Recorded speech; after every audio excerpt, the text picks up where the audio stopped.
Bismillahirrahmanirrahim. Assalamualaikum warahmatullahi wabarakatuh dan salam sejahtera. Nama saya Nur Rafiq bin Bahrum, ID Metrik 22000167. Saya dari Fakulti Kejuruteraan Mekanikal dari Universiti Pertahanan Nasional Malaysia. Baiklah, hari ini saya akan membentangkan suatu tajuk berkenaan tentang kesan-kesan penggunaan teknologi dalam kalangan kanak-kanak. Baiklah, cara hidup manusia telah mengalami perubahan seiring dengan pembangunan teknologi ataupun gadget.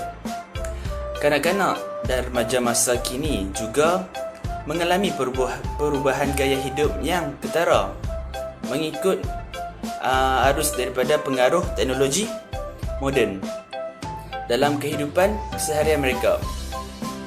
Dalam era globalisasi ini,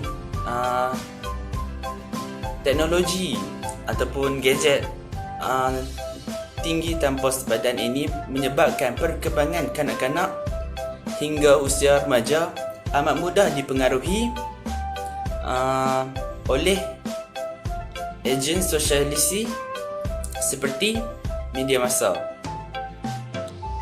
Walau bagaimanapun, memang tidak dapat dinafikan bahawa penggunaan peralatan moden seperti teknologi internet menyediakan kemudahan ataupun persekitaran sosial yang mudah, pantas dan bebas kepada penggunanya, termasuklah golongan kanak-kanak dan remaja.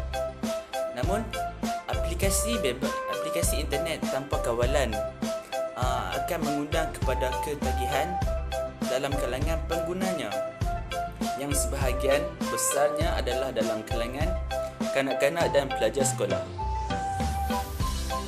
Memang tidak dapat dinafikan bahawa kanak-kanak zaman ataupun masa kini lebih maju daripada kanak-kanak zaman dahulu pada masa dulu. Mana tidaknya kanak-kanak sekarang sudah didedahkan kepada dunia teknologi tinggi. Sebelah apa sahaja jenis teknologi contohnya seperti komputer, telefon pintar, tablet ataupun iPad, pasti kanak-kanak akan mengetahuinya. Baiklah, di sebalik kegairahan ibu bapa memberikan peranti teknologi tinggi ini kepada anak-anak mereka, namun tahukah akan kesan positif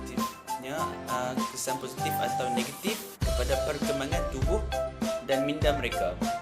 Baiklah, topik ini yang akan kita bincang, saya akan bentangkan pada hari ini. Baiklah, kita akan pergi antara kesan-kesan positif teknologi kepada kanak-kanak. Antaranya ialah sebagai alat bantu belajar. Pendedahan dunia teknologi kepada kanak-kanak membantu mereka untuk belajar. Banyak aplikasi pembelajaran yang boleh dimuat turun secara percuma ataupun berbayar menerusi komputer atau tablet maupun telefon pintar. Bagaimanapun, fungsi komputer dan gadget ini tidak boleh menggantikan proses pembelajaran. Sebaliknya, alat-alat ini hanya dijadikan sebagai bahan bantuan dalam pembelajaran. Aplikasi ini juga boleh dijadikan sebagai variasi dalam alat pembelajaran kanak-kanak. Mengikut situasi sekarang, iaitu seluruh dunia sekarang telah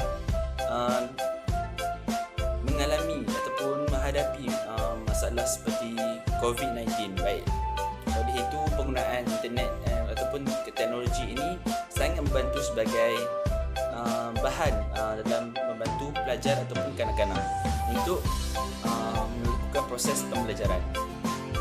Baiklah, pelbagai aplikasi yang merangkumi subjek matematik, sains, bahasa dan geografi dan banyak lagi boleh didapati untuk semua lingkungan usia.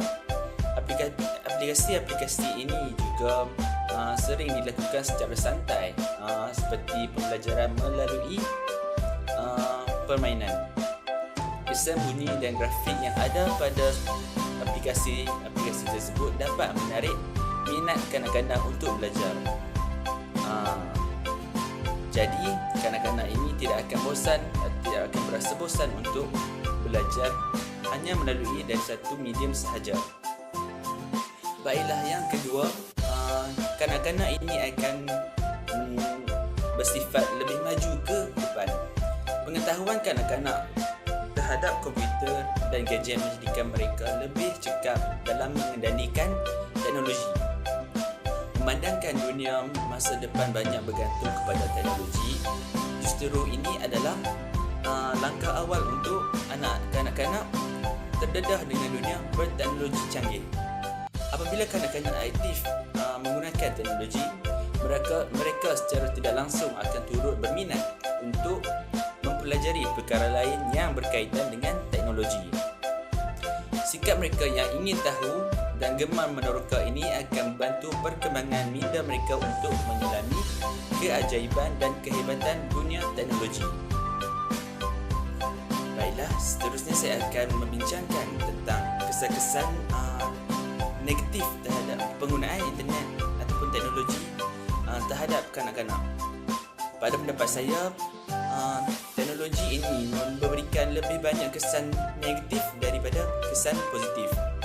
Baiklah, antara kesan-kesan negatif yang perlu diberikan perhatian ialah yang pertama, kurang sosial. Jika kanak-kanak ini selalu didedahkan dengan teknologi, pergaulan mereka akan terbatas kerana asyik tertumpu kepada komputer ataupun telefon pintar ataupun gadget masing-masing. Hal ini kelak akan menjadikan mereka terasing dan berkelakuan seperti keras sumbang kerana lebih rela bermain gadget berbanding dengan bersembang ataupun bergaul dengan saudara mara atau rakan. Perkara ini perlu diambil berat oleh ibu bapa kerana aspek sosial dan komunikasi ini amat penting di usia kanak-kanak untuk membentuk kemahiran sosial mereka seperti mendengar, memahati dan berbual. Baiklah, kesan negatif yang kedua ialah kurang daya kreativiti. Penggunaan alat teknologi yang berlebihan akan membuatkan daya kreativiti kanak-kanak terbatas. Kajian menunjukkan kanak-kanak yang menggunakan perisian secara berterusan, iaitu untuk jangka masa yang lama, akan mengalami penurunan nyata dalam daya kreativiti mereka. Hal ini kerana permainan dalam peranti lazimnya bertujuan untuk mencapai kemenangan dalam suatu permainan itu. Kepantasan jari lazimnya menjadi cabaran dan bukannya mencabar minda masing-masing. Kemahiran motor seperti hand-eye coordination mereka juga tidak digunakan untuk tujuan yang baik. Yang ketiga ialah ibu bapa perlulah mengawasi jenis perisian. Setiap ibu bapa perlu memastikan perisian yang sesuai digunakan mengikut tahap umur dan perkembangan kanak-kanak. Ibu bapa dinasihatkan untuk membaca ataupun memeriksa kandungan perisian terlebih dahulu sebelum membeli atau memuat turun ke dalam peranti apa-apa sahaja peranti untuk diberikan kepada kanak-kanak.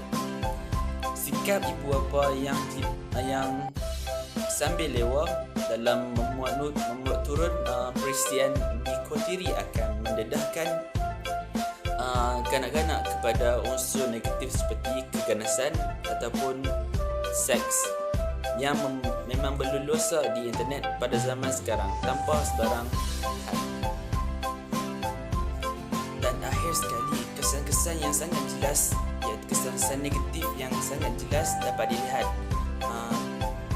pada kanak-kanak ialah gejala tidak cukup tidur. Disebabkan terlalu ketagih dengan gadget, kanak-kanak sanggup menahan mata atau bersengkam mata untuk bermain gadget dan menyebabkan mereka tidak cukup tidur. Hal ini bukan sahaja dapat memberi impak negatif kepada pencapaian akademik, mereka malah kesihatan mereka juga turut terjejas. Hal ini kerana kanak-kanak perlu mendapatkan rehat yang cukup dan tidur secukupnya untuk membina daya tahanan tubuh badan yang kuat agar supaya tidak mudah untuk jatuh sakit. Sekian, terima kasih. Assalamualaikum warahmatullahi wabarakatuh.